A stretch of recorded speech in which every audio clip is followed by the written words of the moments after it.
Today on the podcast, we're going to speak about the Christian path of interference, of conversion, versus the Taoist view of non-interference, wu wei, which is actually a mentality of all of the great traditions of the East, this attitude of non-interference, no matter whether it's Hinduism, Buddhism, Jainism, or even Sikhism. There's this path of non-interference. There's not this doctrinal privilege of spreading the religion within the East, which we will talk about. And also what we will speak about as well is how this sort of this Christian idea of interference and conversion and even the whole Christian attitude and morality has kind of slipped under the door and affected a lot of people's ways of thinking, even though they think they aren't Christian, no matter whether they are atheist or they are part of this whole woke culture. They are subtly influenced by Christianity, which they don't know, and we'll talk about that a little bit later. But we have to start with this, this idea of it's a sensitive idea, but the thing is that we have to talk about it philosophically because it's a part of the world, right? We have had kind of Christian imperialism or colonization for thousands of years, right? Like where the history of it, like if you go into South America or the Pacific Islands, or there are attempts in India and China and so forth and so on. There's this mentality within the books of, especially the Abrahamic religions, if we look at Christianity and Islam especially, that we ought to save the unbeliever, right? Like it's a doctrinal privilege. Yes. Whereas, like, if you look in the back of a Gita or you look at Tao Te Ching, they don't have that. It's all about a deeper inquiry into the nature of the self. It's not like they don't have the privilege of this being above us, lording it over us, right? So. Yes.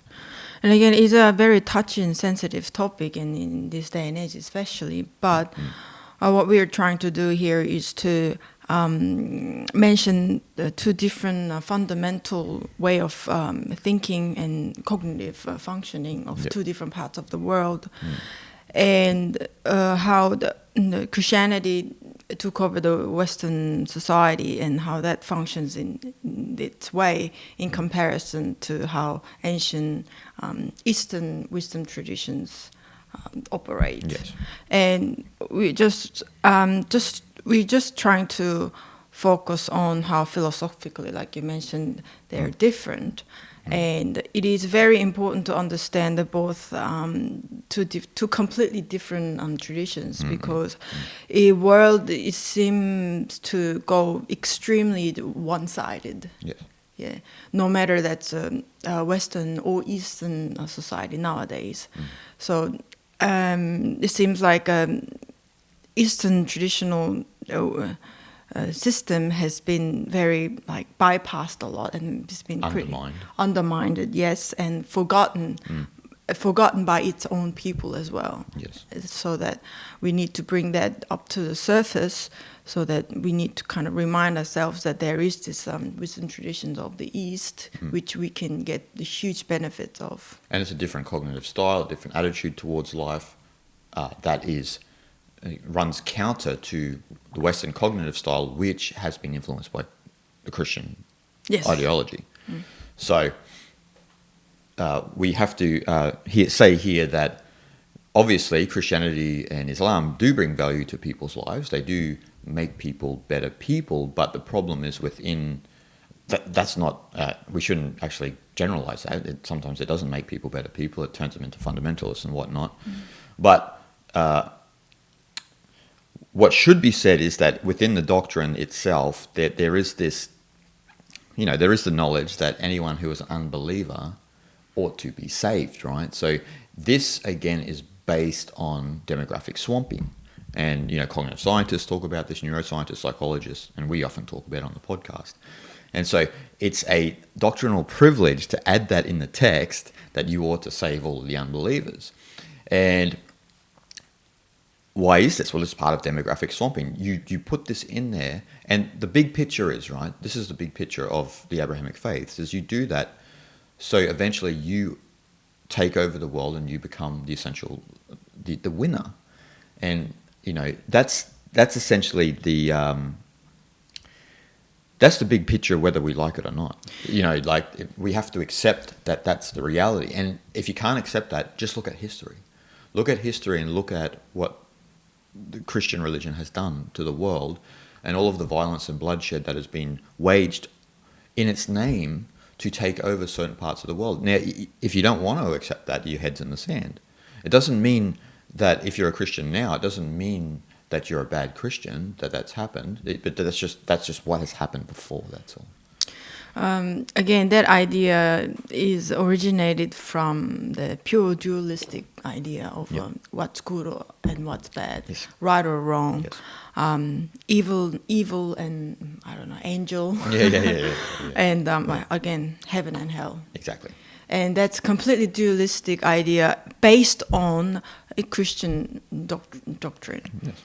So if it's coming from Christian doctrine, that might not true under different wisdom tradition, but that is not to be thought of for Christian people. So that again, dualistic mind creates the separatism, and that leads to violence. And as you mentioned, throughout the history, like let's say crusade. It's been going on, I don't know, who knows how long in the past history that damaged extreme amount of people's lives and created so much, I don't know, poverty and famine and all these problems. And again, like it happened throughout history in the modern time as well, 80s, 2000s. Yeah, for sure. So it's again, proof is right there for everyone to see. Definitely is. And that's the thing, like the crux of this conversation today is basically that conversion itself is an act of violence because you don't trust in other people. You actually undermine other cultures and other people because you think that you have the way. Now, this is not just a Christian mentality. This has also been part of British imperialism in the past, right? So you have this mentality, but again, British imperialism was influenced by Christianity, right? So you have this mentality that we have the way. And so what we do is we weaponize Christianity and we use that as our philosophy in taking over the world. And so you're essentially trying to convert other random cultures that you have no relationship to fall in accord with you. This is demographic swamping, right? The more people we have, the safer we are. And this is what we need to talk about. It's a survival strategy. It's an evolutionary strategy that humans have always used because we have higher intelligence. And usually the kings and the queens and the leaders of the group, they know this. But the mere mortals like you and I and everyone listening and watching, we fall prey to it because, first of all, the philosophy, or let's say in this context, Christianity, sounds appealing, right? Like it's a very simple philosophy where, you do, based on morality, you do right and wrong and you go to heaven or hell and so forth and so on. It's not complex. Like, I'm not saying Hinduism complex, but Hinduism is much more about the deep elements of self, about consciousness and about liberation, right? And which we'll get into a little bit later. But so in Christianity, there is this, this seed of conversion, which actually fundamentally is an act of violence because you actually don't trust God then. You know what I mean? You don't trust God. If you trust God and you had faith in God, there would be no need to go around converting people. It's quite an interesting way of thinking because that's a complete interference, right? Yeah, complete interference. You like to interfere other ways of life, right? And again, like to try to like think of how that kind of motivation came from and where is it originated from. And I kind of just came up with the idea that like idea of God is completely different in Christianity and Eastern wisdom. In Christianity, God exists outside of humanity, like it's somewhere. It's not part of nature. Somewhere up in the heaven, and so that concept of God originated from that exclusiveness. Yes. That is already that creates the separation between God and the human, right?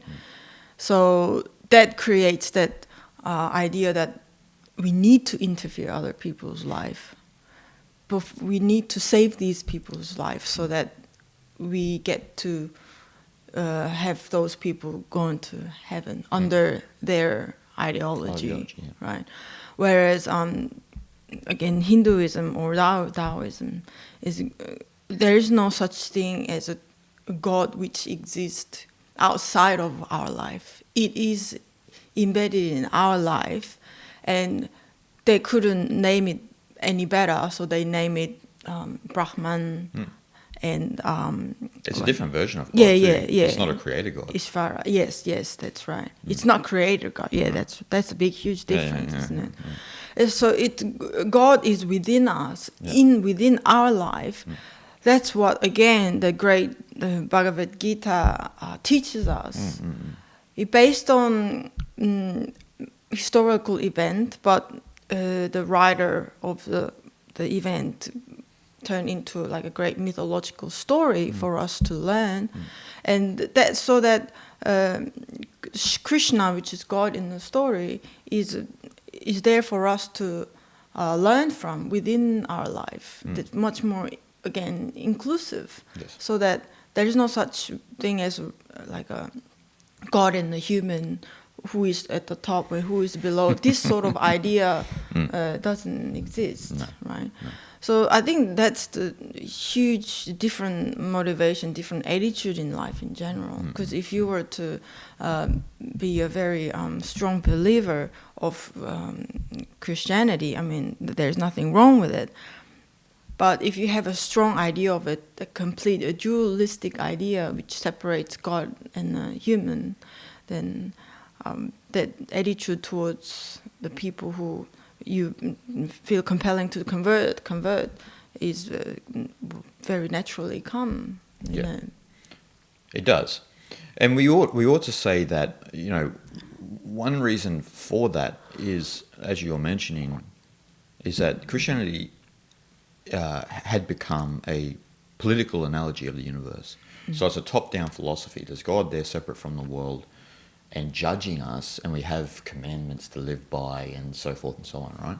So there's the concept of sin and this and that. Whereas in the East, they're holistic philosophies based on nature, based on our relationship to other things. So it's a relational and contextual philosophy. So based on how we are, like, so for example, Brahman being the ultimate reality. Don't even like to use the word God for Brahman, even, you know, with Krishna, right? Because we're talking about something great. The problem with God, what's problematic, is people think of a creator God, right? So we'll say Brahman. So Brahman is within us, and we have to get rid of all of our illusions and overcome our sense of ego, our sense of jiva, persona, to come back in contact with Atman, to realize the Brahman, right? But see, what happened with Christianity, and it's interesting if we look at the history, if we go back before the so-called life of Christ, if whether or not he existed or not, and we go back to say 2,500 years ago, back to 500 BCE, there's an interesting philosophical period of time there, because you had Lao Tzu, you had Zhuangzi, you had Gautama the Buddha, you had Pythagoras, and the next minute you had Darius the First. And so the other four kind of had a general sort of holistic, look, they're conceptually there was a lot of different things with their philosophies, but they had a general sort of understanding of feeling connected as part of the world, right? Yes. So they didn't think also that they were greater than an ant, and it wasn't an anthropocentric view of the world. And then you have Darius the First, right? And Darius the First introduced, well, may have introduced or may not have, the King of Kings tradition. This may have started with Akhenaten before, but definitely with Darius the First, you have this King of Kings tradition where you make God the Lord and the ruler of the world.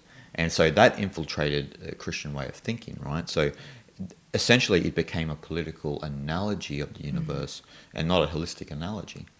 And so that actually informs the Christian view, because how do a lot of Christians think? And let's take this further. How do a lot of Westerners think? When they think of God, they think of a ruler. They think of someone like watching over them, Yes. whether they're doing right or wrong. Do you see? It's embedded in the Western cognition, and it's actually foreign to Easterners, even though it's becoming like, say, for example, Korea, because Korea had been overrun by Christianity for a long time. I wouldn't say it's totally become part of the Korean cognition, because, old habits die hard, right?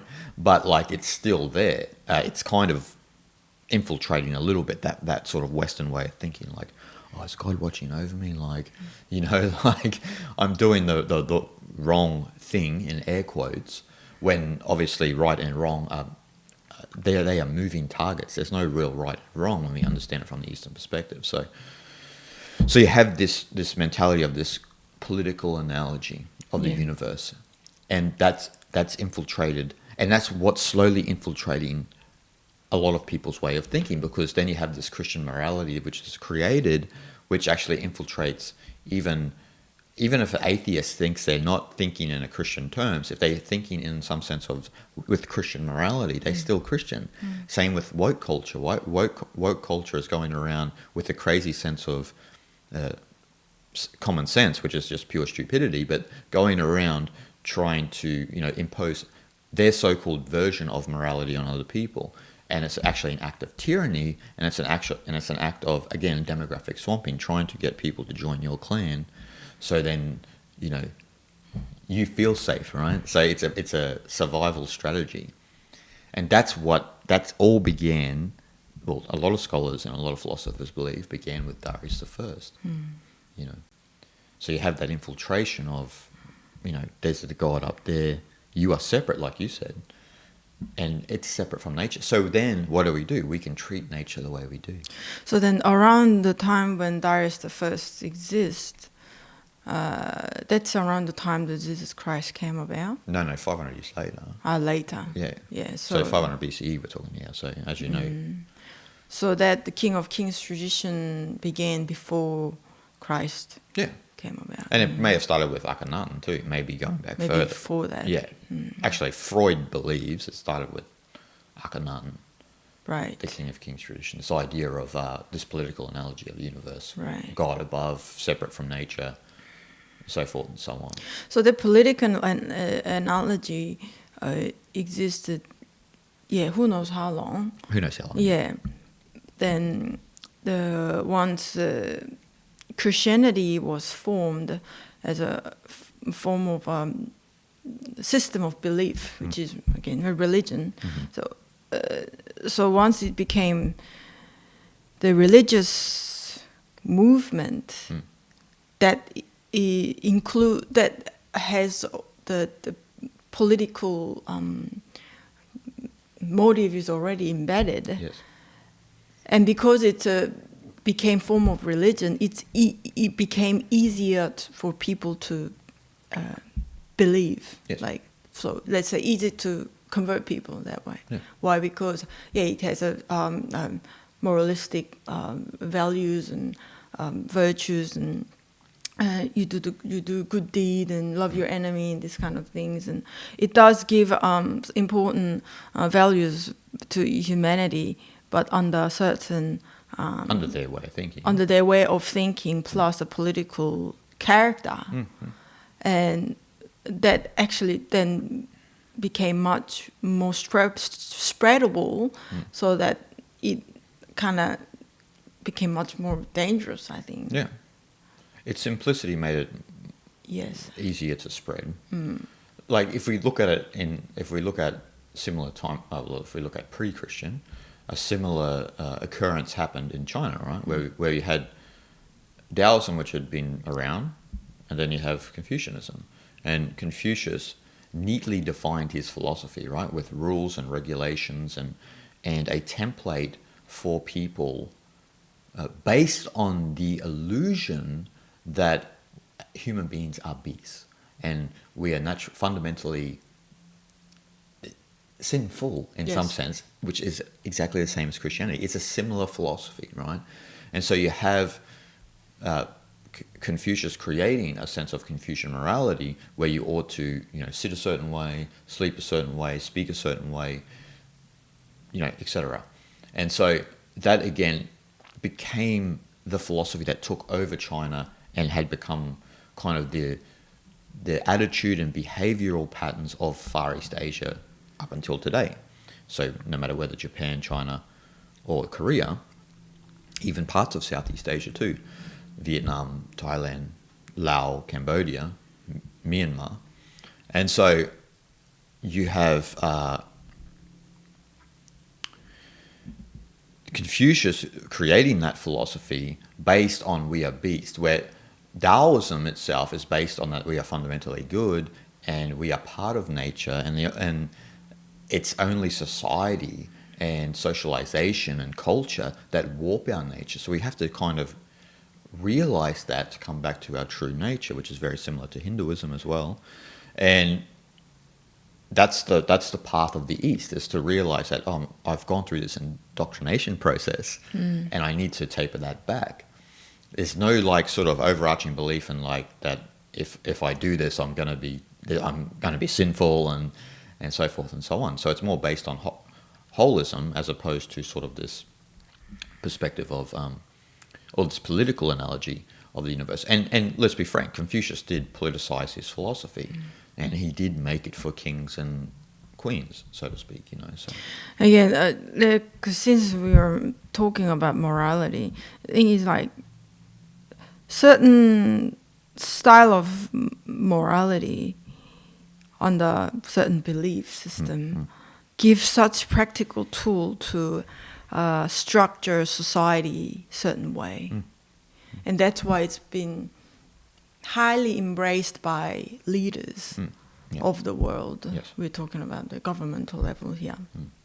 So that that sort of belief system gives certain order to society and family life, then their job becomes much easier, right? Yeah. Rather than having more of a Lao Tzu's idea of politics, if there is any such thing as politics under Lao Tzu's teaching. Just let everything just be, right? Yeah. Well, trust and don't interfere with other people's affairs.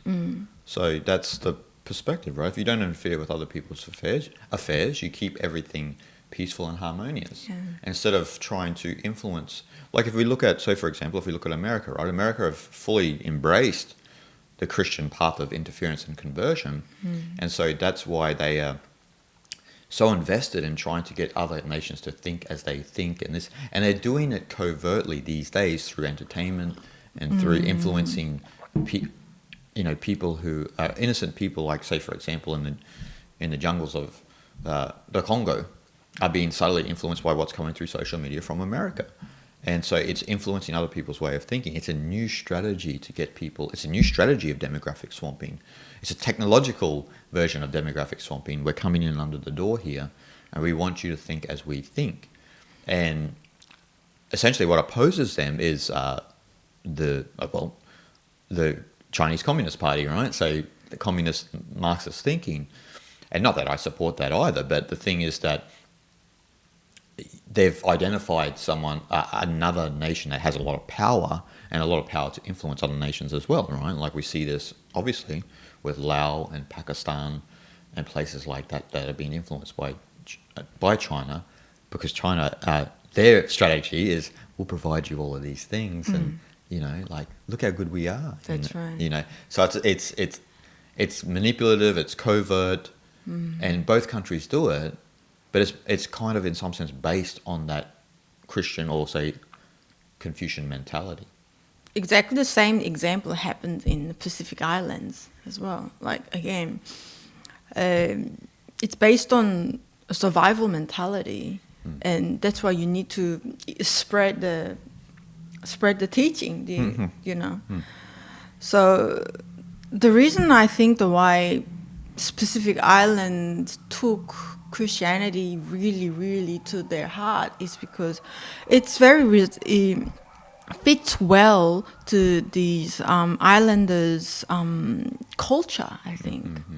These Pacific Islanders have such strong bond within their community and family, and that tribal mentality is very strong, and they identify with each other with their own culture, so that it gives you opportunity to become even more exclusive from everyone else, from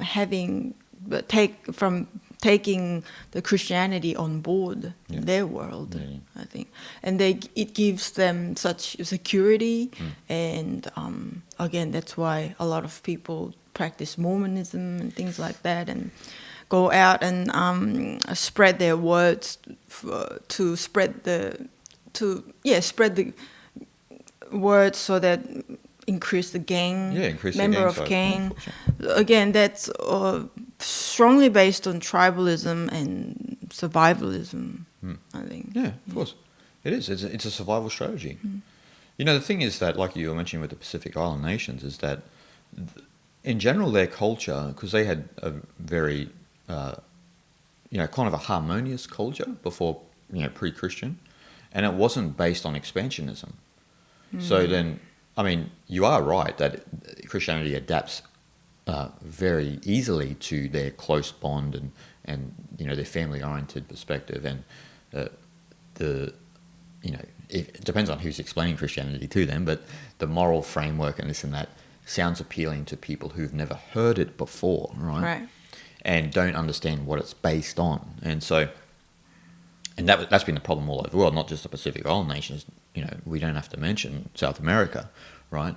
And so it easily adapted. But the thing is that they themselves were not expansionists. They lived peacefully on, say, for example, on Tonga. Everyone's shanti, you know what I mean? Everyone living on Tonga, they have enough to eat. They're naturally smaller communities than other parts of the world. And Christianity came along, introduced this philosophy. It adapted well, but then, as you said, such a sect of Christianity like Mormonism, which is heavily based on getting followers, because it's probably one of the smaller sects of Christianity. They need members ASAP. You know what I mean? So, you gotta get some more membership. Yeah, for sure. So it's a survival strategy. You know what I mean? And it's about demographic swamping. It's like we had a friend in Thailand, right? And there was Mormons there, and he's like, "Why are you here? Why are they here? Like, angry about it?" And he has a point, because why are you there? That's a Buddhist land. Why are you afraid of Thais practicing Buddhism? You know why? Because you have this doctrinal idea that you need to save everyone. You need to save yourself from this hypnosis and this arrogance, actually, that you need to save other people. This is arrogance. Show some humility. Show some humility. Understand what Buddhism is. This is why it frustrates me with the Christians who have this mentality, because I look at one of the greatest Christian inspirations for me was Thomas Merton. And what I loved about Thomas Merton, he was a Trappist monk, right? And what I loved about Thomas is that he never practiced conversion. So he traveled to some of the places that you and I like to travel. He went to India, Nepal. I mean, he died in Thailand. He died in Bangkok. And, he went to all these places. Why did he go there? To learn. To learn about Hinduism, about Buddhism, about Taoism. He didn't go there to tell them, this is how it is and this is what God is. He understood that the more he knew about these traditions, actually the more it accentuates his understanding of Christianity. This is why I tell people to learn a lot of, not just one path of Eastern philosophy. If you learn, particularly from the three great traditions, Hinduism, Buddhism, Taoism, they all sort of accentuate each other and contribute to greater understandings within that tradition. And Thomas knew this, and this is what made him probably one of the greatest Christian mystics in recent times, because he didn't have this, this arrogant perspective that he knows and they don't. He understood that that's just a different culture and a different part of the world that evolved with different philosophies, And this is the arrogance of Christianity. And that's why there was that talk with once that evangelical Christian and Sam Harris, we're going back about 10 years ago here, and Sam just like annihilated this guy because that guy was talking about all unbelievers are sinners and everything like this. And then Sam mentioned, so you're telling me that the billion Hindus, they were born in India, right? So they had no geographical relationship to Christianity. They could have never found it, never. They were just born there. They were just born there, right? And we have all of this evolution of Hinduism in this land. But these billion people are going to hell because they were unfortunate to be born on this land, to be born as part of this culture. Is that what you're telling me? And of course, that's what he's telling Sam. That's what he's telling Sam. And so Sam is like saying, so this is God's plan. Like, that's not the God that I would want to be a part of if this is, right? Because that's not what God is. We know that. But this is what happens with this fundamentalist Christian way of thinking, this evangelical way of thinking. And again, like when we read the Perennial Philosophy by Aldous Huxley, in the first few chapters, he heavily using lots and lots and lots of quotes by Christian mystics back in the day. Like we were talking about probably 1,500 years ago or 1,000 years ago or something like that, right? And also he mixes quotes with the Gitas, the Bhagavad Gita, Bhagavad Gita, and these things, and also the Tao Te Ching and text of Zhuangzi as well. So there's no such order, but his point is to deliver how all these ancient wisdom traditions were talking about the same thing throughout the world and throughout the history, right? So again, that is to say that how all these Christian mystics were actually directly influenced by Hindu traditions and Taoist traditions. Of course. And back in the day, there were these traits and this knowledge moved around. I mean, that's just proven fact. Yeah. As much as the Silk Road was all around Asia and Europe and this and that, and that's as much as also the knowledge been going around the whole continent as well.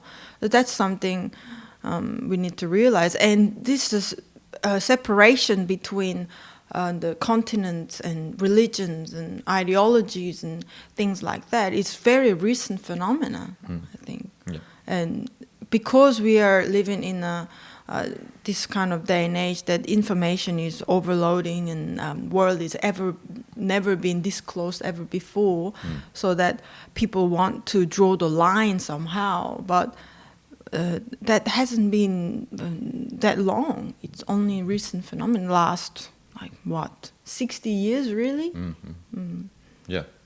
Yeah, knowledge moved around freely back in the day. Like there's stories about in Alexandria where Buddhist monk would just be there, be like, what the hell are you doing here? Like, you know what I mean? In this Kalmykia and places like that in Europe where there's, which was, I think, spread through when Genghis Khan was going, doing his thing, and so you have this boom of knowledge being spread and so forth and so on, and it's recent history where we're sort of scrambling around trying to get members ASAP, and it's worse. It's at its pinnacle right now, because once you politicize a religion such as Christianity, then you need members, you need followers, and you need to spread your worldview over others, right? And Christianity have done a good job at that for thousands of years. They've covertly influenced people, and especially the Western society in Europe. And so people fundamentally think as Christians. Even, like I said, atheists and that still think with a Christian framework, right? Yeah. And so this influences all ways of thinking.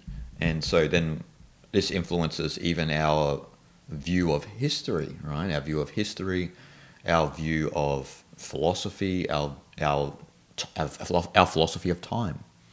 Christianity influences all of that, right?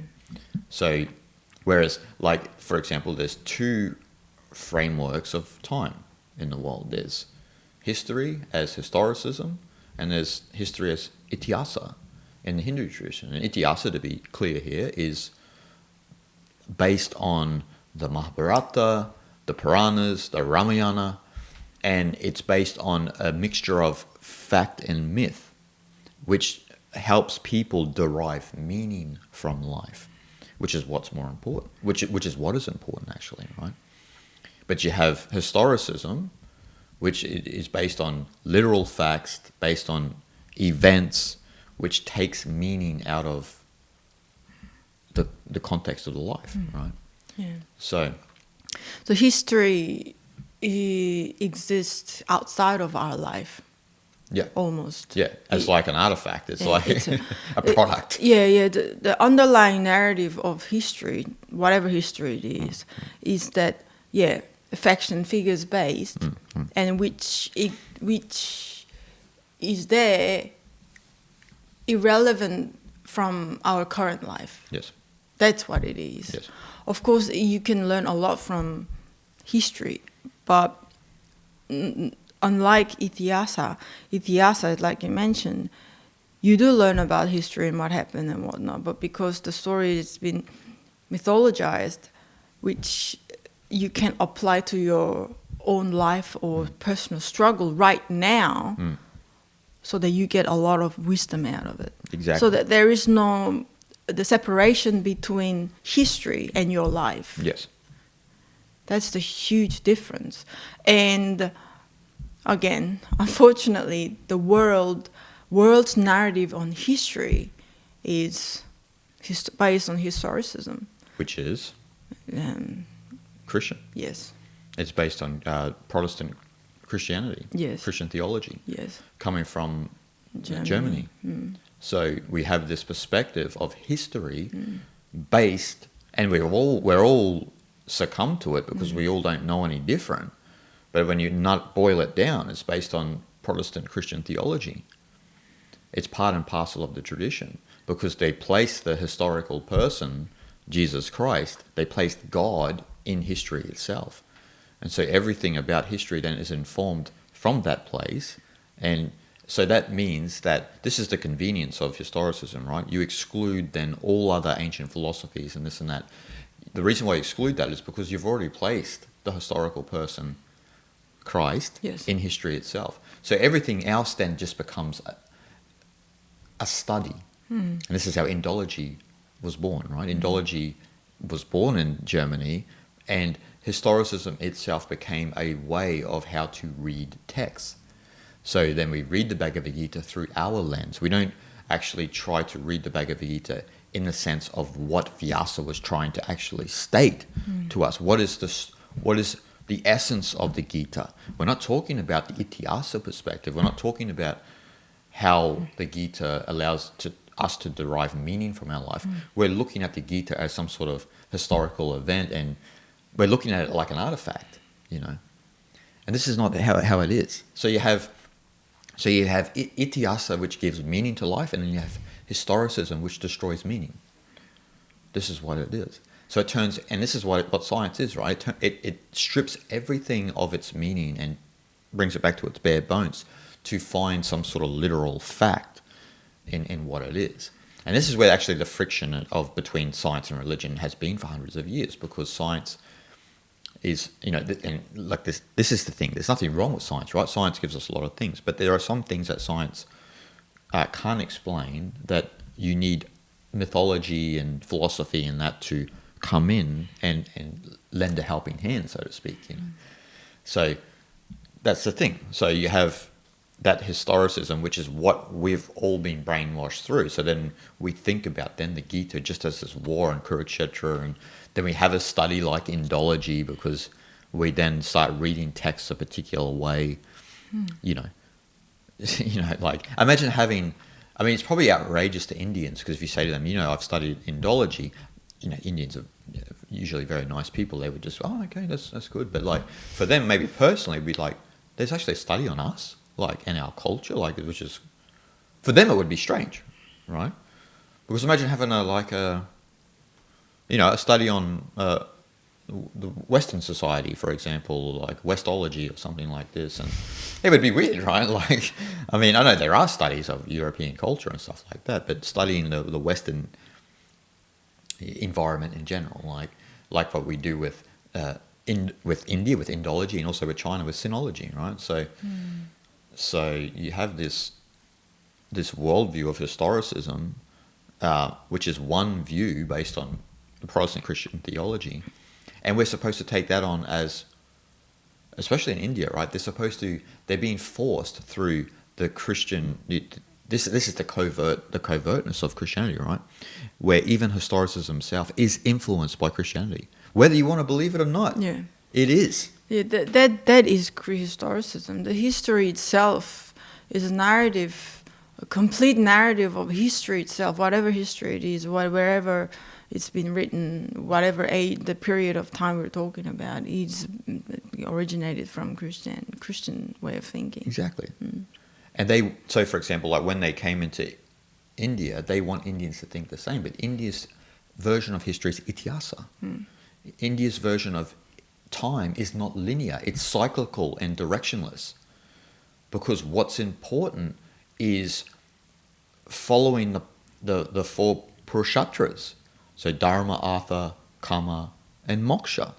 So Dharma here being your path, or your duty, your right, or your righteousness, and then you have Artha, which is the ability to accumulate whatever wealth you can, and then Kama, which is like desire, and that what your desires are, what your pleasures are, which includes also enjoyment, like in life. Sex and enjoying food and so entertainment, things that are yes. And then, but we're all guided towards moksha, which is liberation, right? Yes. So meaning the dissolution of the jiva, and you follow that by following the four purushatras, and so that's what ityasa is about. Is about that philosophy. It's not about understanding the history of everything. That's why when you go to India and you talk to people about the history of India, I mean, people don't really. It's not as much of a topic of conversation. Obviously, they do know when the Muslim invaders came, when the British came. But what's important in India is the Sanatana Dharma. That's what's important. The Sanatana Dharma is important, which is the Hindu Dharma, the Hindu culture. And so that's what informs their life, is the Sanatana Dharma. Not historicism, it's ityasa. Yeah. It's how to derive meaning from life. There's actually, I wrote down a shloka which actually encapsulates this, where you have, this is what ityasa is, right? Only such an account of the past which has the interest of a tale and also bears in it such teachings which assist man in attaining righteousness, wealth, desire, and liberation, is worthy to be termed history. So only an account of the past which has the interest of a tale and also bears in it such teachings that assist man in attaining dharma, artha, kama, moksha, is worthy of being termed history. Again, as you mentioned about the concept of time, the way people think of time in two completely different traditions. Again, based on historicism, which is Western idea, is a linear form of linear, so that history narrates linear form, right? Yeah. I don't know, year 1000, this happened, it goes on. Whereas Hindu idea of time is cyclical, so that whatever past history prevails today is an areas of past or the future. It's only present moment. So again, that is another completely different narrative of seeing what the real history is. Yeah, exactly. So like historicism is creating these grand narratives, to explain past events and to sort of strip meaning, and then that's become our worldview. That's how we view history. That's how we view time. We view it as this very base linear product that we're just a product of time and we're doing this and that. Our life essentially has no meaning from this perspective. Yeah. And then, we could debate whether it does or it doesn't, right? But at least we can say with Ityasa, it's about bringing meaning to your life. That's what history is. The Ityasa, the Mahabharata, the Ramayana, the Puranas, they bring the meaning to your life. This is what the Bhagavad Gita wants you to understand. It doesn't want you to read it as some sort of, in its so-called historical context, from the historicism's perspective. It wants you to read it with in what Vyasa was trying to convey to us still now, right? He was trying to convey the teachings of, again, it's a mixture of fact and myth, right? To allow us to follow the four Purushatras. So, and that's a different perspective of historicism, because historicism doesn't give your life meaning and doesn't facilitate any sort of greater knowing apart from looking at history as sort of these historical markers. This happened then, that happened there, that happened this, which in some sense can be empty to the individual itself, so it doesn't take the individual into account. You're looking at it kind of in some sort of group context or some sort of, artifact. Yeah, and also just living life by Bible. Yeah, exactly. And that kind of forms your life. Yeah. And there is no your own personal input to life if you were to strongly follow by the book. Yes. And this is how Christianity has infiltrated people's ways of thinking. And it's interesting because if we look at, like we looked at Pacific Islands before, we look at South America, we look at where Christianity had success in conversion. Because we're talking about India, it didn't have a lot of success in India. It hasn't had a lot of success. Let's say it because of the size of India's population, it's had some success because, if you have 1% of India's population, a lot of people. But, but it's funny that India has gone through centuries of colonization, right? And centuries of people trying to destroy Sanatana Dharma, but they haven't had a lot of success. And there's something about, whether you like it or not, there's something about that Hindu mentality of non-interference, of not being a conversion culture. I was going to say religion. It's not really a religion. And, a lot of modern Hindus kind of discuss, because of, the aggressiveness of Islam and Christianity, whether Hinduism should have taken on an expansionist approach. And I actually don't believe so. I think that their success as a culture, and why it's the longest enduring culture in the world, their success is due to that path of non-interference. I think it becomes problematic when you become a conversion thing, because I guess Christians couldn't have banked on how people would be in the year 2021, because a lot of people don't really like being told what to do. Like, hey, Jehovah's Witnesses on the side of in the street telling you, hey, come on, man, get your act together. And you're like, get your act together, son. And so, and a lot of, modern Hindus think that they may be, and I don't think they should be. I think their success has been in following their tradition genuinely and not interfering with other people's affairs. I think it's completely different. It brings two completely different attitude, I think. Once you want to spread the word on your belief, then I don't know, there is a huge possibility that could warp in different ways than authentic and original teachings. Exactly. So I think, that's what happened to Christianity, isn't it?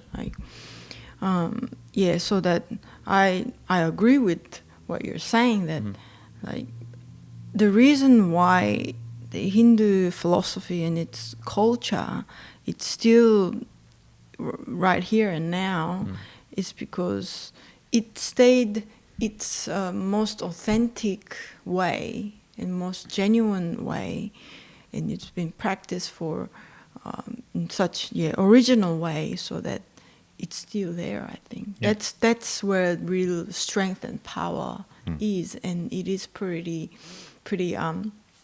powerful, and we as an individual can get huge benefits from learning the culture and studying the philosophy to live our life in peace. Yeah. And Hinduism did move around, like it did go into Southeast Asia, and this is Angkor Wat, and there are Shiva Lingas found in Vietnam, and obviously Bali. It moved around a little bit, but obviously in Southeast Asia it receded and disappeared, so to speak. Like hence Angkor is, it's a tourist attraction, and so. But like in general, that was not really like because they don't have conversion as part of their worldview. So that was just a byproduct of time, the moving around of people in those areas. I mean, when you go back to find out that when Angkor Wat was built and that temple in the temple in Java and things like that, it's very, very long time ago. And around that time in Asia, I am more likely convinced that Hindu was the only culture existed, probably. Buddhism. Buddhism. Yes. So the Hindu Buddhism came from Hinduism. Yeah, for sure. That wisdom traditions were probably at that time is the only spiritual practice that existed. Yeah, and you could say that because as Watt said, well, you don't really have to believe this, but Buddhism is Hinduism for export.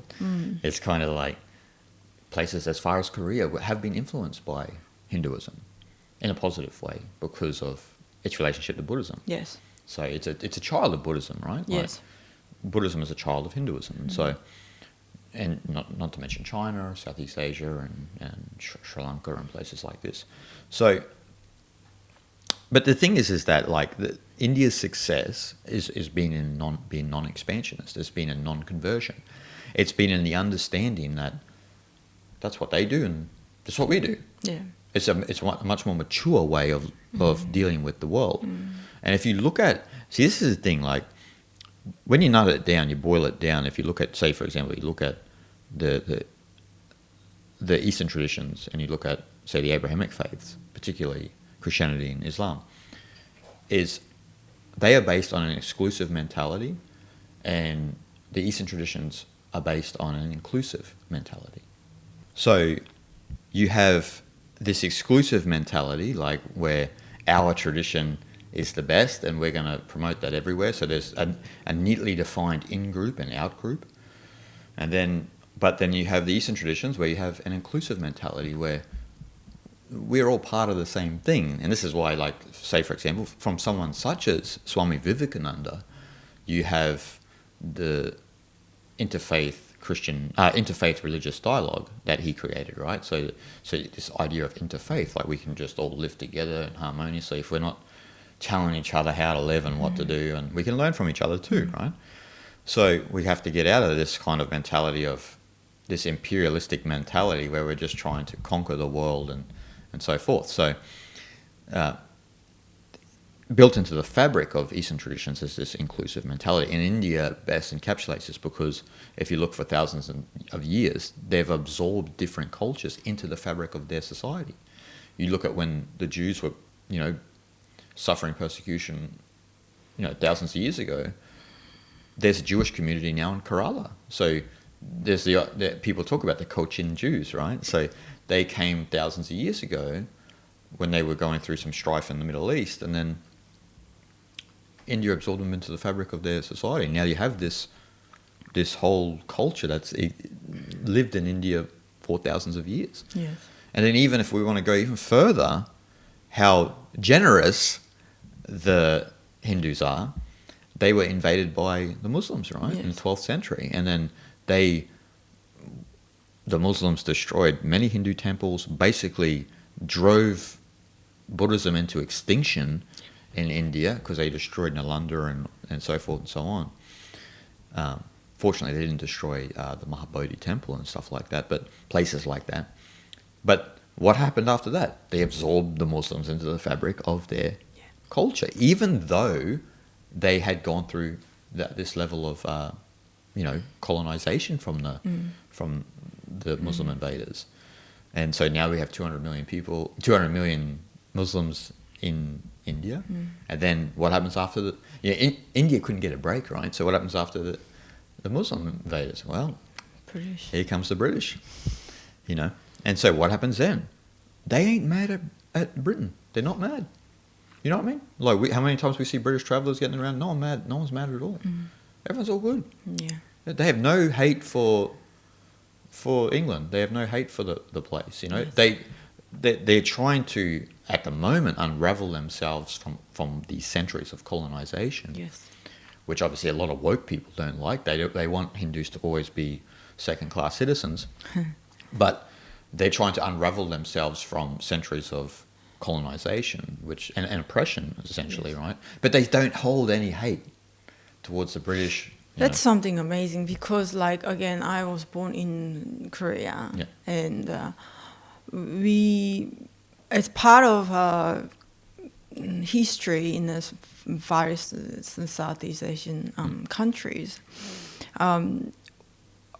late 1800s, early 1900s, the Japanese colonization happened around that time throughout Korea and China.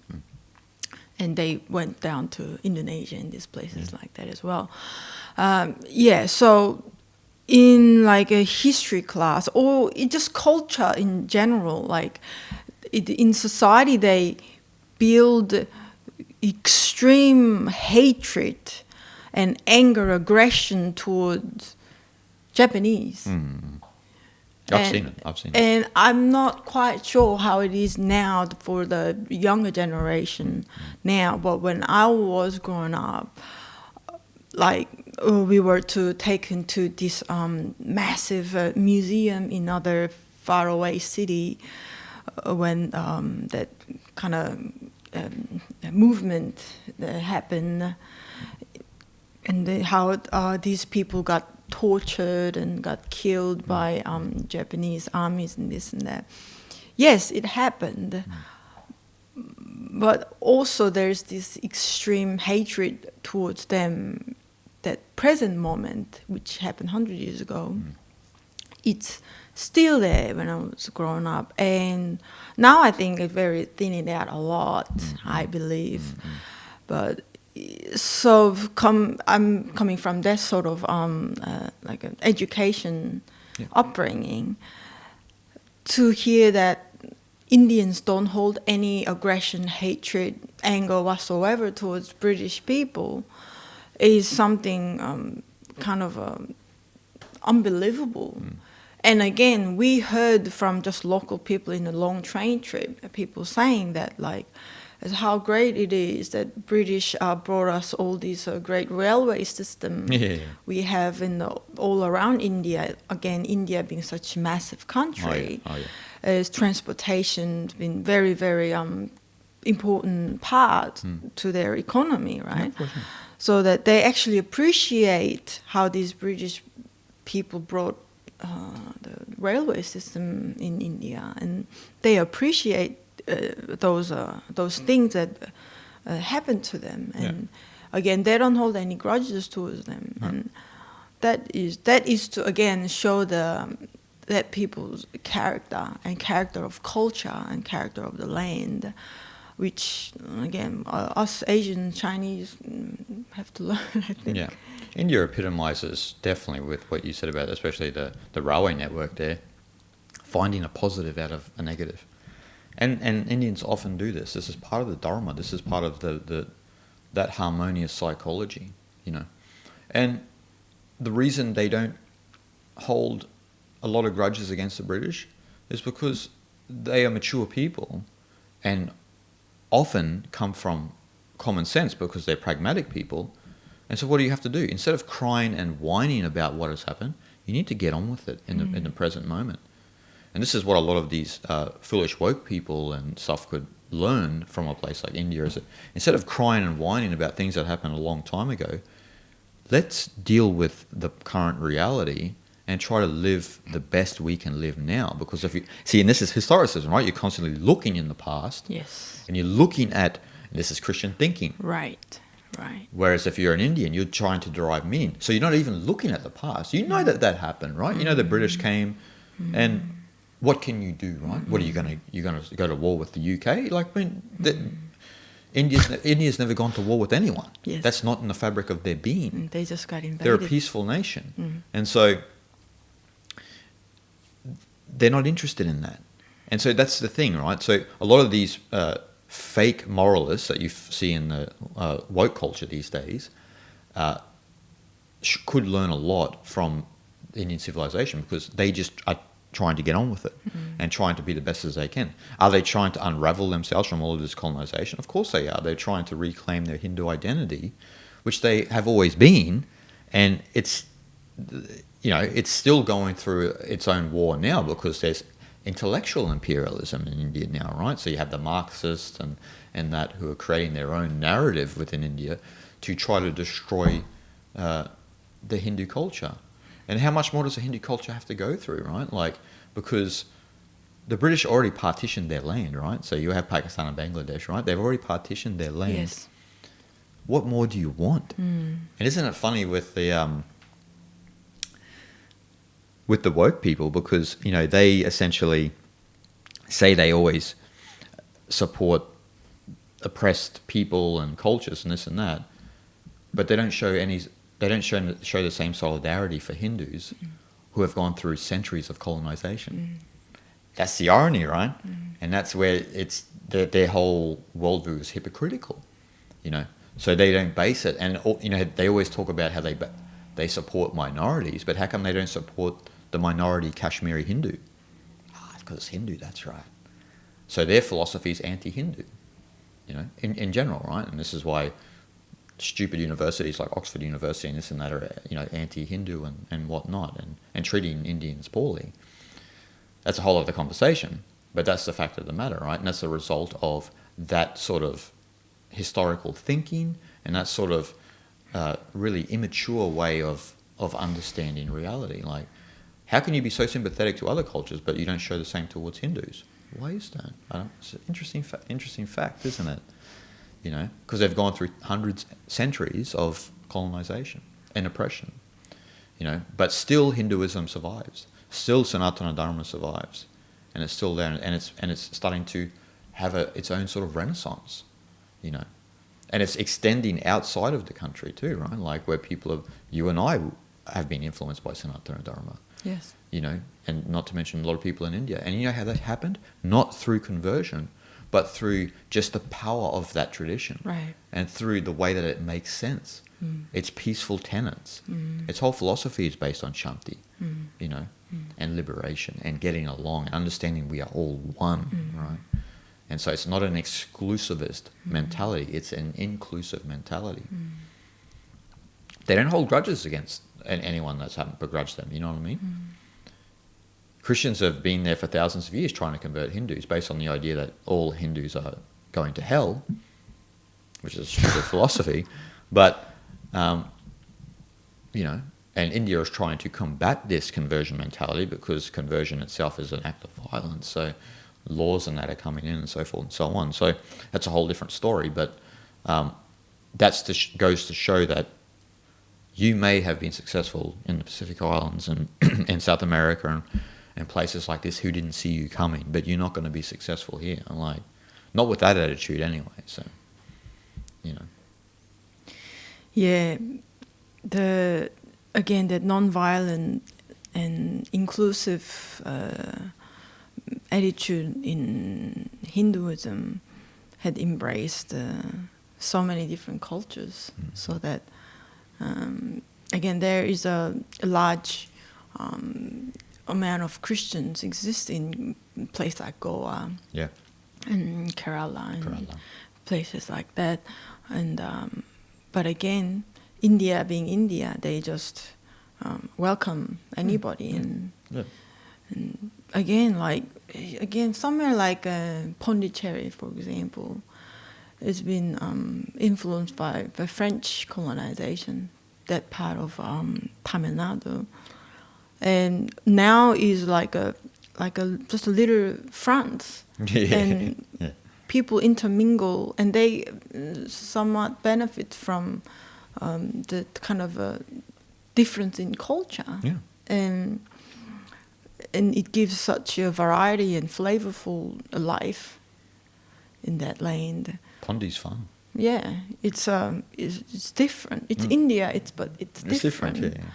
And again, like big example, Gandhi. He practiced non-violent ahimsa entire his life.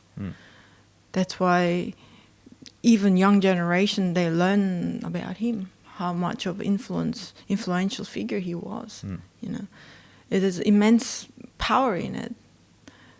People don't want to learn about, let's say, jihadis of Islam and violent movement from the history of Christianity and things like that, because it doesn't bring harmony or peace in humanity. And it conflicts with our real moral sensibilities. Well, you know, so even like a Muslim, most Muslims don't agree with jihad, right? Like it's because it conflicts with their moral sensibility. Yes. You know, so, and that's why we have actually a lot of Muslim and Christian friends, but they don't come from that place of like conversion and there's unbelievers and this and that. Though that exists, obviously, and it does exist sometimes in a large scale. Just look in Southern America with the evangelical Christians, right? Who fully are infected with a lot of hate. So, I mean, that does exist sometimes on a large scale, but in general, you know, the quiet Muslim and the quiet Christian are not, you know, pro. Let's kill all traditions and this and that, because most people in general are just good people, right? Yes, exactly. You know, so, but the philosophy can turn unassuming good people into tyrants, right? It can happen. It happens all the time because our minds are, you know, sometimes not aware of what's happening to us. Slowly but surely, things are coming into our field of consciousness and we start to become a certain person.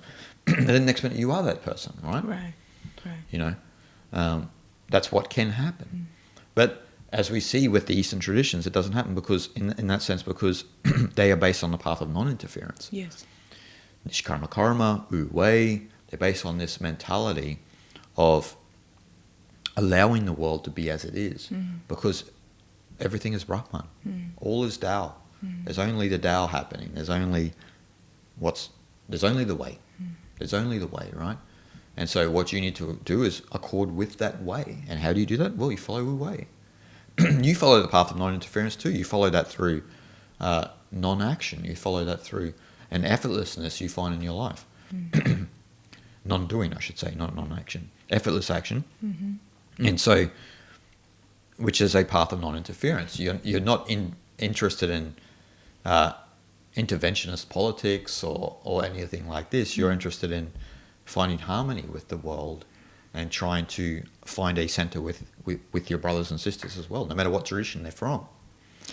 Again, I think going forward for Christianity is that they need to embrace more of the inclusiveness, I think. Yes. Again, inclusive is not just isolated to Eastern wisdom tradition, I don't think. No, because, I mean, again, still at present day, there are quite a large population in authentic Christians who really practice that spirituality within their own belief. Yeah, for sure. But these people, like they're in some sort of institution to become priests or something like that. Yeah. They are living in extreme isolation with the bare minimum possessions. Yes. They're Christians. Yeah, they're following proper austerity. Yes. And they do study Bible, of course, but they then they read Hindu text in Hindi. Yeah. You've seen that, right? Yes. Yeah. I've come across some amazing documentaries on these people, and they have blue eyes, come from all different culture, come from I don't know, the European, South American, everywhere, or yeah. Asian, everywhere, and they do study all these things. And then they read these Hindu texts in Hindi and things like it's. And their way of practicing spirituality is extremely inspirational, and that's something what Christian people need to be open to. Yeah. And But see, they're mystics. You're talking about that's. I mean, like the thing is that is same with Thomas Merton, right? Like they understand their tradition in its proper context. Yes. And so they practice austerity. They practice sort of isolation and going deeper into prayer and all of these things. And even deeper in meditation, you could say. And that's why they isolate themselves from. It's very similar to Hindu and Buddhist, right? Or Taoist. It's very similar because you do go away from society and whatnot. But then, and they don't use a particular privilege within the text to make themselves better than. No. And this has become, unfortunately, the perspective of a lot of evangelical priests and leaders and this and that, who use that unfortunate remark in the Bible or whatnot to their advantage, And so, so they focus on such a small portion of the text to prop their own and to make the unbelievers believe that they're going to hell. So you better join the gang ASAP, where you would never see Thomas Merton or those individuals you were talking about. You would never see them even dream of even thinking that, because that's not actually that's not the Christian thing to do. Yes. You know what I mean? So, but that's unfortunately the way a lot of people have gone. So, and so like in the end of the day, Christianity for the survival of something like Christianity, has to become a non-conversion philosophy. It has to get out of conversionism, because that is going to, I believe, destroy it, because people are not cool with being told what to do anymore. They like to find things on their own watch. They like to see the validity of something if it means something to them. Yes.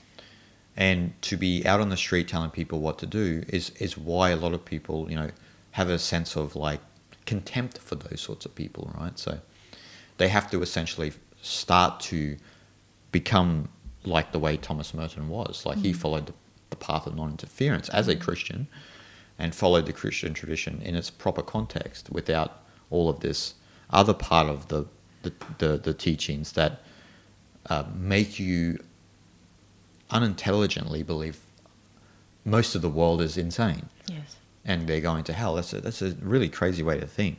And this is why the Christian religion has been in a massive decline in Europe for hundreds of years, because with the development of with the development of the intellect and intelligence becoming rising, and the ability to share information with other cultures from around the world, it starts to lose its attraction and its actual impact in certain European nations, because the teachings start to make no sense from that view. Yes. So if you're driving it from that view as a conversion philosophy, and look, in saying that, there are certain things in the Christian view, when you look at it when you see it as a political analogy of the universe, it doesn't kind of hold up philosophically.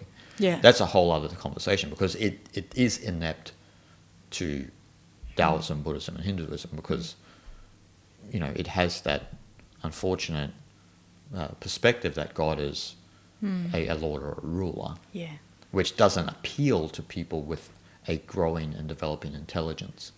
So that's a big problem, right? Like for Christianity, the survival of Christianity itself. So again, think in terms of relationship based makes much more sense. The individual and the ceramic model. Yeah. Like that. Yeah, there is a creator, and creator created the world the way it is, and that again, like logically, don't seem make. It's an artifact, right? Yes. Life's an artifact, and it's not the. Yeah. So it doesn't make sense. It's the made versus the grown, and this is again a study in psychology a while back. I don't know how much water it would hold at the moment, but for example, when they would ask a European child Actually, the European child would ask their parents, how was I made? So there's already Christian cognitive thinking. You're thinking of that there's someone making you, but then they studied the Chinese child, and the Chinese child would ask their parents, how did I grow? So what is growing? How am I grown as part of it's relationships and context versus categories and objects. Yes. In Christianity, you're an object, right? You're just this mud suit, and and then made of clay, and so it's the carpenter model is there's a creator creating the world. Purely materialistic way of thinking. That Yes. You were made. You were made, yeah. Yeah, instead of just like how trees grow, Yeah. plants grow. How was I grow? Yeah. Yeah. Because we grow just like a tree. And that's the Taoist way of thinking. Again, you are thinking about the universe, not in a political analogy, but you are thinking about the universe, the cosmos, as an organism, as a living organism, which it is. And that's the Taoist mentality. You're thinking about it as an organism, as opposed to something where some being is creating the pieces and infusing the drama in our lives, making Hindus go to hell, and so forth and so on. Yeah. Again, the Taoist perspective is that just to recognize the intrinsic value in nature, and just like that, we try to recognize intrinsic value in human beings as well. Yeah, of course. And that's just fully trusting on the law of nature. Yeah. And that's, again, that to me makes much more sense. Of course, because in Taoism, you are not separate from the world. You are nature. We forget this, right? Because of the Christian anthropocentric view that humans are above nature. Because just all we have to do is get rid of our sins, and we'll go play snooker with Jesus Christ, and play darts and stuff up there, and, in heaven. So you're completely divorced from nature. Yes. So that's how we can use nature to our benefit, and we have a complete, disconnection from nature. But the Taoist view, and the Eastern view in general, is to understand that you're part of the greater whole. That's it. Your life is no greater than an ant. It's not an anthropocentric view. Yes. Your life is no greater than an ant. You are as important as an ant. You're both important because you're part of this one organism, this one thing, which is doing its thing, and you're doing its thing as it. And that's the essence of it, right? Because when you understand you are doing it, you start then to downregulate your sense of jiva, your sense of self, to allow, the Tao or Brahman, whatever, to make use of you. And it can only make use of you when you are essentially empty of all of these egoic blockages that we create in our mind. Yeah.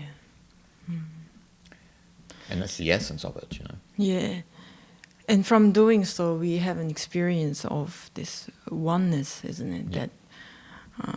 That's why they're saying in Hinduism or Taoism, and heaven is here and now. Yeah, of course, yeah. Not anywhere else. Yeah. Not like a promised land, like No. where Christian. Because that's Christianity- time-based. Exactly. Again, the linear. You are going towards something. It's going towards a goal. Yes. And that's, again, historicism, right? You are going towards the goal.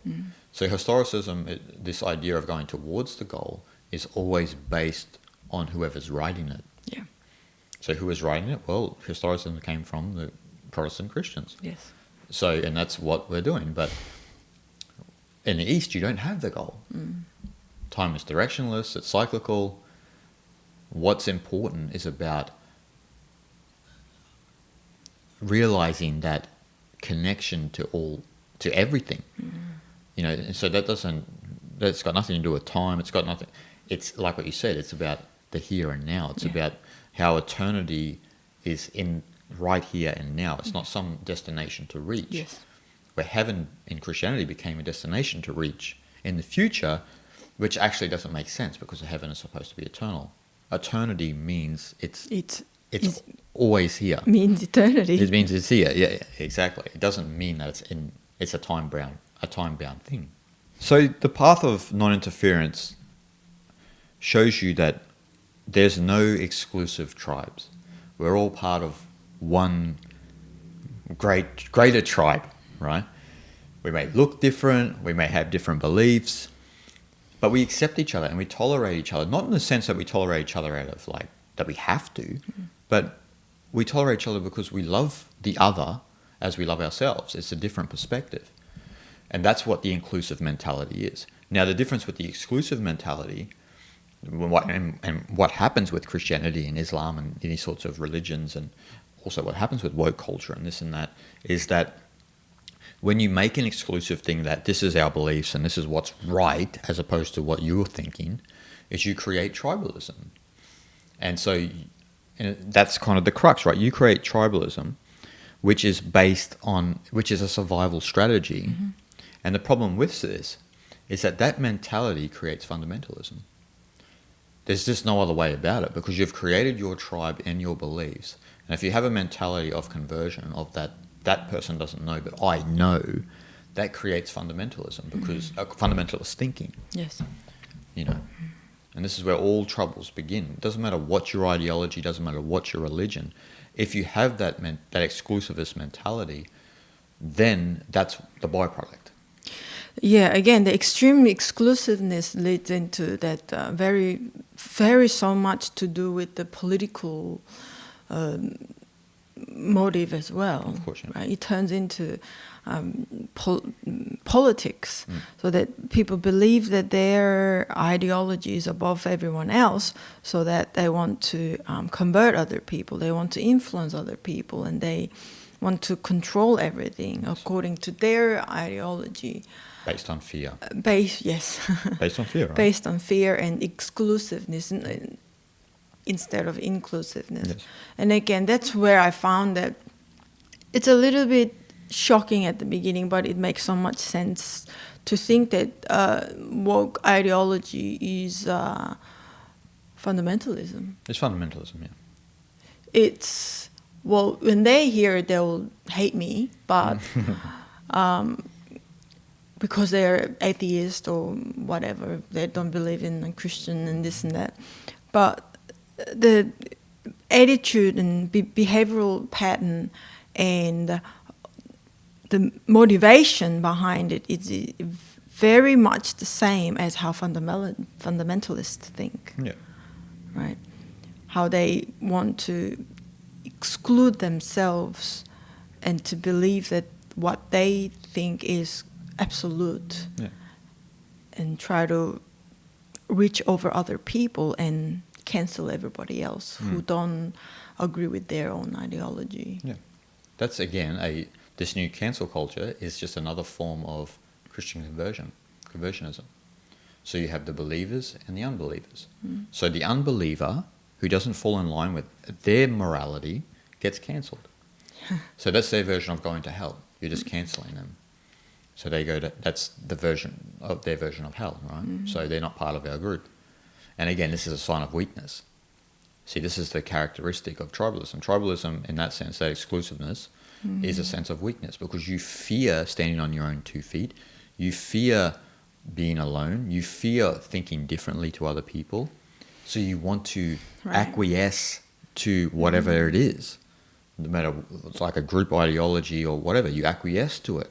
You submit. And so the Eastern way is not that way. You know what I mean? You follow the path of interference. You stand on your own 2 feet, and you're okay with who you are. You have no problem calling BS on something if you see it. Yes. Which is why a lot of people call BS on the woke culture, because it's full of BS. You know, I mean, they say they're anti. They themselves are, you know, everything that they are fighting. Yes. They are exactly what they are fighting. That's what they don't understand. That's what they don't understand, right? Because their warped sense of morality has them fooled. And that's why, as Gard Sud said, they are like idea pathogens that destroy common sense.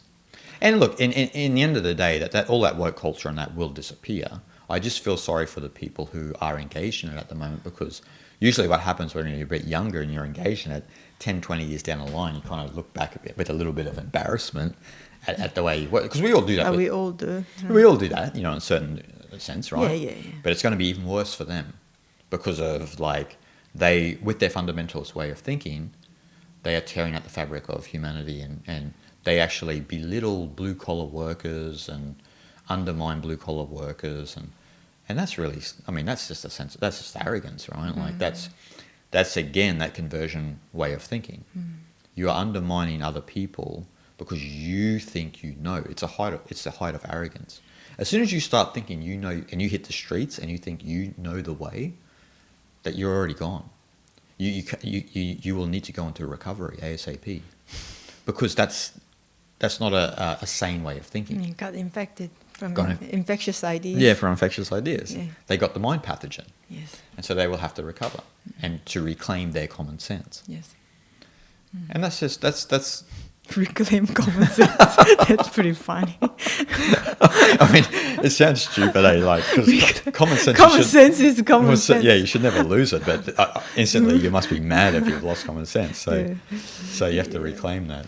And again, it just came to me. I just thought that because this the movement of woke ideology is strongly driven by fear, so that people easily compromised because they're driven by fear, so that they want to be part of this group because to overcome their own fear and overcome their insecurity and weakness and whatnot, that they easily compromise to that ideology. Yep.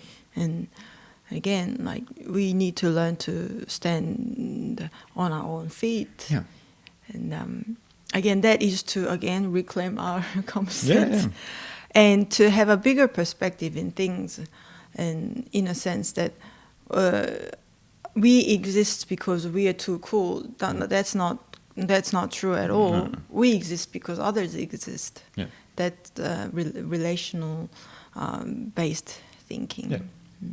And they don't realize too, people who are engaged in woke ideology, that in the end of the day, it's Marxism, right?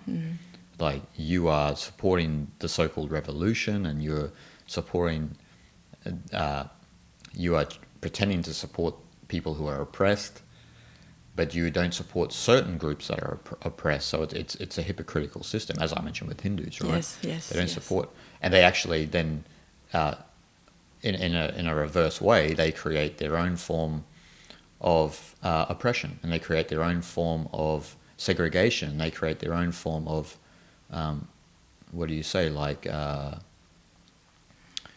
violence towards certain races and religions and so forth and so on. They are not accepting of all people, and this is the problem. It's exclusive. And again, like you mentioned, the Hindus in Kashmir suffer, and they get kicked out of their home. And things like that, which is very sad. And again, a lot of viewers also might know that how someone like Jordan Peterson and Brett Weinstein, this sort of highly educated and intellectually advanced scholars, been kicked out of their jobs, and no one should get treated like that, no matter what. That's discrimination. Yeah, that is, yes. That's discrimination. And so, see, woke ideology creates its own form of discrimination. Yes. And it does not realize it. Which is just, so sad. So sad, yeah. Like, how can you heal racism with your own version of racism? It can't happen. It can never happen. You can't heal something or anything. You can't heal nationalistic problems or religious problems with your own version of tyranny itself. It doesn't happen, and it will never happen. Yeah. And that's the problem when you have people who aren't intelligent enough to lead a movement, so to speak.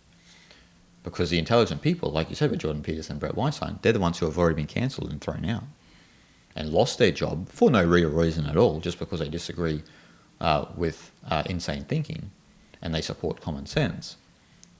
So, they lose their job. Unfortunately. It was, again, we're not update simultaneously with these things. I found out pretty recently how someone like Brett Weinstein got kicked out of his job like already 4 years ago or something. We're a bit behind the times.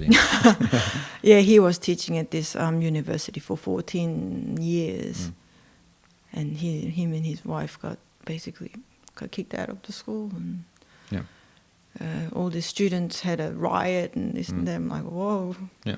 I didn't know it was that bad, but like that's act of violence against individuals. Yeah, it's fundamentalism. The woke ideology has gone into that, where they are forcing people, and this is what happens with conversion, right? Forcing people to speak untruths. We want you to speak this untruth because that'll grant you access into our gang, and we will not cancel you anymore. We don't want you to speak your mind. And this is what they don't understand as Marxism. They don't understand as tyranny. So, like, where do you start? And if you explain it to them, they just start screaming and yelling. Like, there's just no way around it. So scary. Scary, yeah. It's a really scary proposition. And it's scary that universities and that have actually fallen for that stuff. And so universities, especially in the West, some universities can't be trusted anymore because they've gone full woke. So they have their own form of ideology, and if you don't speak these untruths, then you won't come into the university.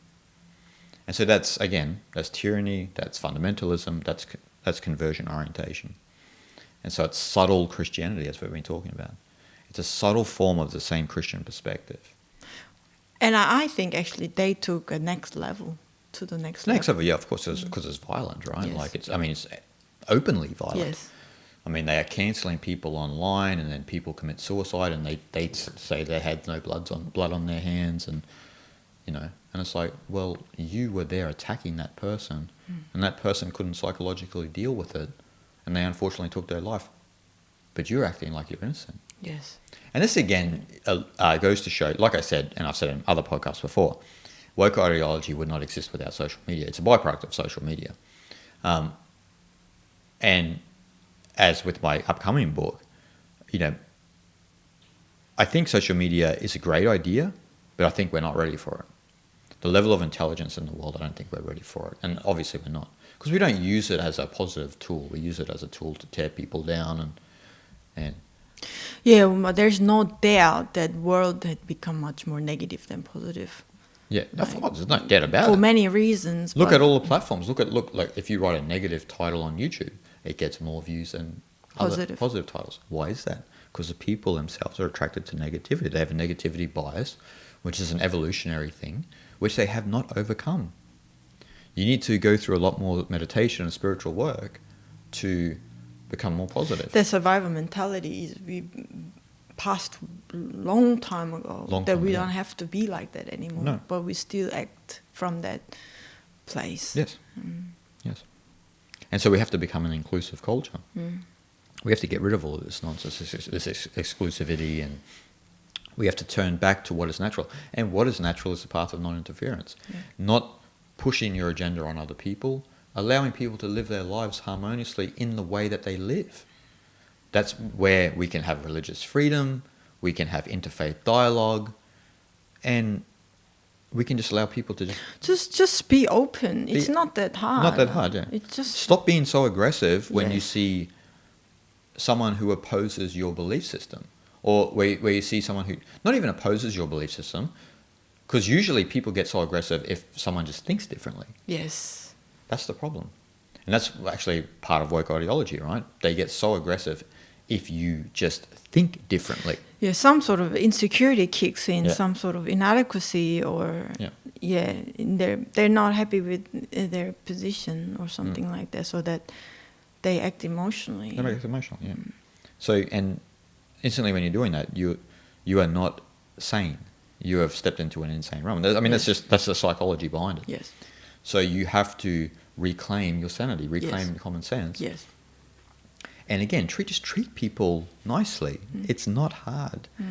I don't understand this thing about being nice has become taboo, or being nice has just become this old grandma wisdom that we've just thrown out the door as if it's not useful. Because it's far easier to be nice than to be critical of someone or negative towards someone, right? It is.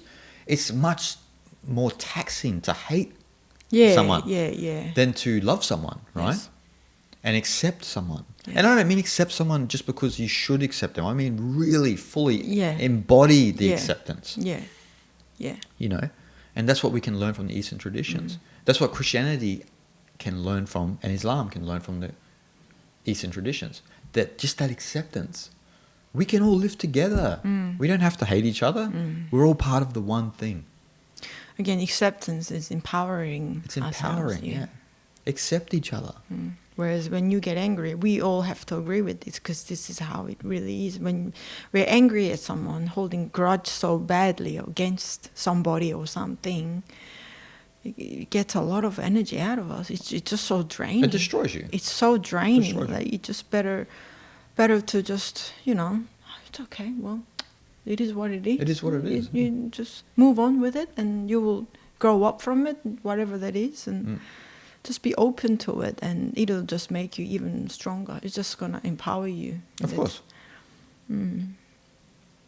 Treat each other as you would like to be treated. Yes. Jesus' wisdom, right? Do unto others as you would do to yourself. Yeah. So, love your neighbors. Love your yeah, enemy. Know your enemy. it's- Love your enemy. It's simple philosophy, man. It's common sense, actually, for being human. And so if you accept the other, you are not following a path of interference. Oh, that's just what they do. It's got no bearing on my life. That's what they do. That's what they believe. But I have this thing over here that I believe in, this and that. And we love each other and share the same community, and it's all good. This is what we can learn from India, right? The most diverse country in the world. Any religion you can think of is there. Hundreds of languages in one country. And they're the longest enduring civilization in the world. So should we look at more new nations that are in chaos, or look at an older nation, or not even, I don't like to call India a nation, but look at an older civilization Yes. that has obviously understood the game Yes. and got along with each other in a certain way, you know? Sure, there has been arguments and disagreements, but in the end of the day, from a mature level, they're all resolved, and we move on and we get on with our life because we have our lives to take care of, you know? Yes. We can't sit around. This is a funny thing in the world, that a lot of people, especially this comes from woke ideology as well, is we should always have our finger on the pulse with politics and this and that.